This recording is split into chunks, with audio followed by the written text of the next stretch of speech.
With us in the studio now is Adenike Oyetunde, founder of Amputee United. Adenike was diagnosed with cancer at the age of 20 and lost her limbs shortly after. This, however, didn't stop her from achieving her dreams.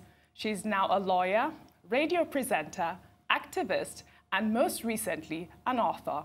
Welcome to the morning show. Good morning, and thank you very much for having me. Thank you so much for joining us. Thank you very much. I cannot help but smile when I look at you. I mean, with all of this, and you've just been able to do everything. Tell us, what gives you the drive to become this amazing personality that you are? I'd always say that I'm evolving, and I will never take credit for having arrived anywhere yet, because I realize that it's usually pressure. And everybody expects that, you know, there's a presupposition that you have arrived, so everything is all sorted, you have everything all figured out. But whenever I meet people who are either caregivers or recently amputated, or, you know, people who have kids with congenital issues of that sort, I'll always tell them that one of the things that has kept me going is the understanding that there is a need to take it one day at a time. People feel like amputation or being amputated or living with disability now in Nigeria somehow is the only issue that I'm being faced with. But the reality is I'm faced with everyday issues, traffic, life issues, financial issues, issues of the mind. And for me to overcome all of that, it's necessary for me to take it a day at a time, because it's a long haul. It happened in my second year in university. So I had to finish my undergrad. I had to decide whether I was going to go for postgrad. I had to, you know, I then qualified to the law school, did NYSC, got a job, qualified, all of those things. If I had just been inundated by the pressure, I would have sunk into some, you know, depressive state and all of that. So you didn't get depressed at all? You know, I found out that from a doctor that it's just a doctor, a medical personnel who can diagnose you as being depressed. So because I did not get that diagnosis, it would not be right for me to say I was depressed. I would obviously own up to the fact that, yes, I had my sad moments here and there. But having, you know, to say I was depressed is going to be a huge lie. So for that particular reason, I do not downplay when people say that they are depressed, because Google has now helped some of us overdiagnose or underdiagnose ourselves. And when I see all those things, I always say now, having been amputated for over 13 years, please go and see a medical person ASAP, so you don't have to go down that spiral that I also did when. Okay, before we continue, can you just quickly tell us about this type of cancer that you got? It is the osteogenic sarcoma. Yeah, cancer of the bone, and basically was in my leg, my right leg, which is why I had to get an amputation way above knee, because it started out in the knee, and then, you know, having not accepted the diagnosis from the doctor, it had to spread and spread and spread. So the doctors also had to give allowance, so it had to be a high above knee amputation. But simple terms, it was just cancer in the bone. And it meant anywhere in the world, the only solution would have been an amputation. Wow. Anywhere in the world, although we didn't have the funding to travel out of the country. But, you know, sent results here and there, and I finally got another, exactly, from someone based in the US, said, you know what, young lady, this is what it is, and to save your life, you just have to stick with the, you know, what the doctors are saying, that an amputation is the best option for you. Well, firstly, I want to commend you for beating cancer. Many people lose more than a limb, they lose their life, so thank God for your life. Absolutely. Can you tell us a bit about your memoir, which you have here, Adenike, Her Story, Your Movie, His Glory?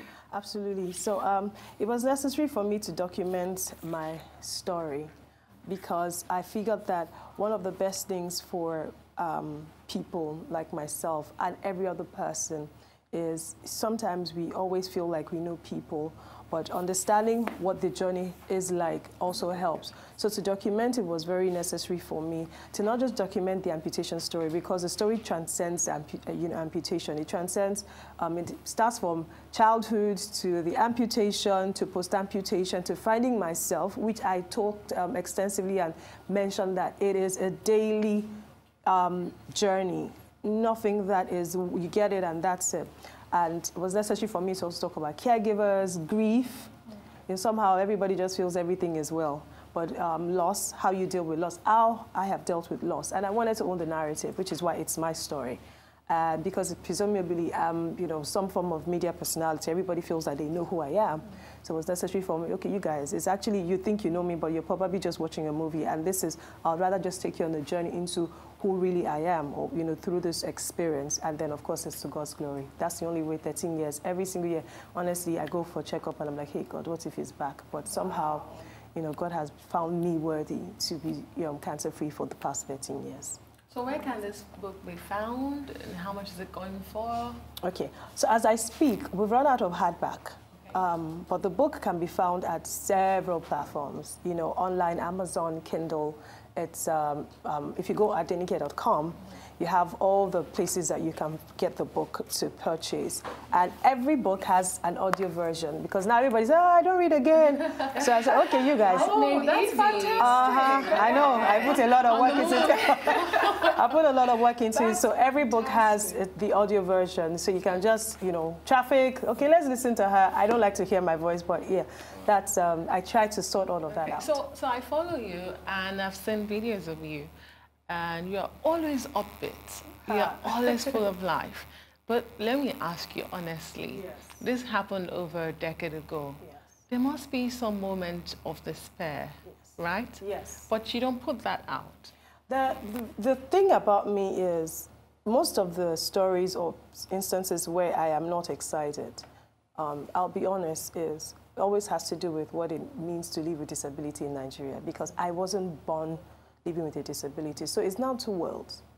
So when I see those experiences, or I have to go through some of these experiences, I always will go on my social media platform and pour out my emotions and say, this is wrong.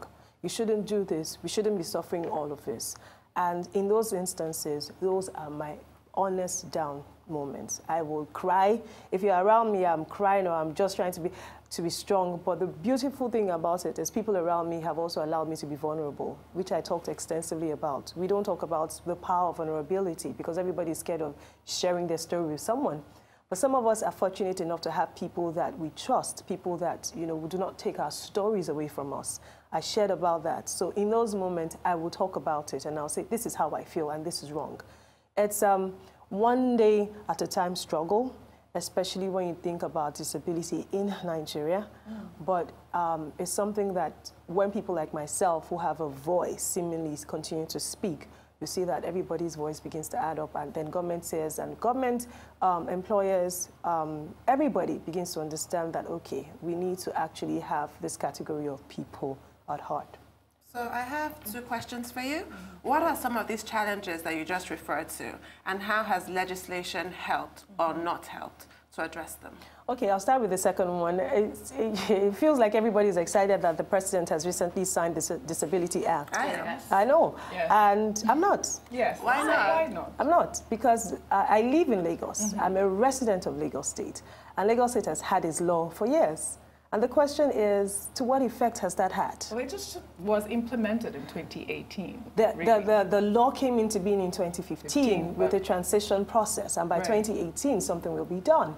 And as I speak to you, I will start with public buildings. Okay. I do not know yet any public building that has been fined because they have flouted the rules that there must be inclusion to persons living with disability. But readily, the office in Lagos State is always, oh, we're empowering people living with disability, we're giving them funding. I cringe at it. I would want the money, let's be honest. Everybody wants more money. I want the money, but it's not sustainable. I will come back next year and collect another money. So can I just ask you, sorry to interrupt you, there's been Lagos, there's Plateau, Ondo, Bauchi, Jigawa, a few states have disability laws. What you're saying is that you expect the national law to follow that trend of enactment and left at enactment, but not without enforcement. Is that what you're saying? Exactly. So you don't see a difference at the national level? No, you're not optimistic about it? I'm not optimistic about it yet, because now with the national law, it has a 5-year transition period. Okay. And then my question is, who will be on the case? Are we sure that people will be on it? As with Lagos State in 2015, everybody was excited, and it just died down. But can I say that this, the national law has been, people have been on the case, to use your term, since 2000, yes. And they have finally got it enacted. So do you think they'll suddenly just leave it? Let's be honest, we live in an age where our attention span is very little. So very soon something else will come up. But people pushed it for 19 years. They did push it. And the question is why, number one, this particular administration that signed it into law, there's been so much about it. Why did it have to take this long? Why did it have to be now? Why did it have to be when a few people had asked both the president and the vice president why it's taking this long for them to assent to it? So I'm not overtly excited, I'll be very honest. But I can only hope that this particular act is saying that there must be a commission. Let us hope that when the commission comes on board, people that will be in that commission will be on their toes until every single thing is done. The only beautiful thing for me about this particular act is it empowers individual persons living with disability to fight for their right. Yes. In comparison to the Lagos state that says that it is only the Office of Disability that has the sole power to sue defaulters. So that's the only advantage. And I'm saying, okay, you know what, let me just be optimistic and say, yeah, well done. You must be as optimistic as you are. Absolutely. And you should push for it. I will continue to push. Not give up. I will not. I can't even give up. It's too late to give up. Because if you do, and no it's absolutely going to do... too late to give up. Okay. So can you tell us some of the challenges, like you just rightly mentioned? Employment. You know, I haven't suffered discrimination on the basis of employment, but I meet people on a regular basis. I met someone virtually who mentioned to me that her niece is 28 years old and somehow has been looking for a job, has done the NYSC, and they've hooked her up with some would-be employer. The person sees her and goes, oh, no, and tells her point blank, oh, it's because she has one leg. And I was like, oh my God, can we take it up? And, having met the family, I then realized that it is not the right time for us to take up a matter like that. So the issue of employment will always be, public transportation is one of the biggest problems. I remember that when the BRT buses came up, there were marked seatings for persons living with disability. But the question is, how do we commute from the interlands to the bus stops where these BRT buses are? That's a big problem. We need to look at that. And healthcare. It's also more societal, who we are. You see people, there's a queue. You see a person living with disability. They don't need to compete with each and every person on the please, allow them. It is humanity. These are things that the government will not do for us, but it's more us than the government. But of course, infrastructurally, there's a mall. I fought, and now they have a marked parking for people living with disability. It is one step in the many other things that should be done, but at least it was victory. So these are just a few. And mindsets. People don't talk about relationships for people living with disability. Your cousin, your brother comes home to say, oh, I found this person, and you meet the person, oh my God, how come you're getting somebody living with disability? Allow them to find themselves. Societal, mindset, humanity. It's not just the government, but I feel like if every single person living with disability continues to bear out their minds on what touches them personally, then the people around them, know that, okay, honestly, you guys, this is more than just the government putting, a law and act, so to speak. It is about even us, the closest people around them. Okay. Do you feel that you would have accomplished more if you did not have one limb? Also, you talked about relationship. Do you want to tell us about that? How are you faring with that? Has that been a challenge for you? And not just family relationship, but personal relationships? Yes. I don't think it's been a challenge, and I'm being honest. I would always say that I had more advances as a person living with disability than I did with both my limbs. Wow. And the honest truth is, nobody, a male or female, wants a person who's a liability of some sort.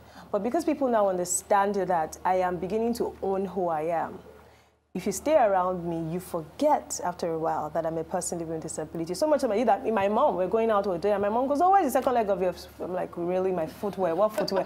Oh, I'm like, and this was like this was like 2 years ago. I'm like, Mommy, you're still having to struggle with all of this. So in that regard, if you're around a person living with disability and you allow them live optimally to the extent of their capabilities, you do not notice the disabilities. Also because these people understand to reach out for help, understand to ask for things to be done for them. I struggled having to prove to everybody that, yeah, I was a superwoman until my body just shut down on me. So I'm also telling people you don't have to do everything to prove to people. Now, you asked me about relationship, you asked me about if there were things that I could have achieved outside, I don't think there has been anything that I've not been able to do. One thing that I thought I couldn't do, I never learned to swim. And it's very simplistic. I never learned to swim when I had both limbs. So last year, I said, you know what, this is the year. I haven't finished my classes, though, before somebody invites me. But, you know, I can I can now float. I can move from one end of the pool to the other. And I think for me, it was more a mindset breaking loose about the capacity that lies on the inside. I have 4-year-olds, 3-year-olds in Lagos, amputated, and are doing amazing things. In karate, can cycle. I'm like, okay, so if these kids can do it, please. There absolutely is nothing that your mind cannot do. Indeed. Until and except you accept that possibilities are real. Now I'm inspired because I can swim. So I should take a class. Girl! I'm going to follow you on this, but you really have to. So, wait, that day's first question, are you in a relationship? Yes, I am. Oh, okay. All right. I made up my mind to stop saying, that's the person I'm. Yes, I am. Oh, I'm owning it. Own it. Yeah. What are you most proud of? Oh, wow. Very honestly, I'm proud that people would randomly send me messages and say that because I saw you at the top of Olumo Rock, I just told my wife and she's gone. You know, there's a couple like that, and the guy just sent me a picture. And you know, he asked me, did you get to the top? I said, I did. I saw that picture. I know. Amazing. And, you know, that week he sent me a picture of him and his wife at the top. I literally shed a tear because there I am in my little corner in the world, just doing things, you know, that make me happy. I'm not waking up every day to want to change the world. I'm just in my little corner doing things that, you know, I find pleasure in.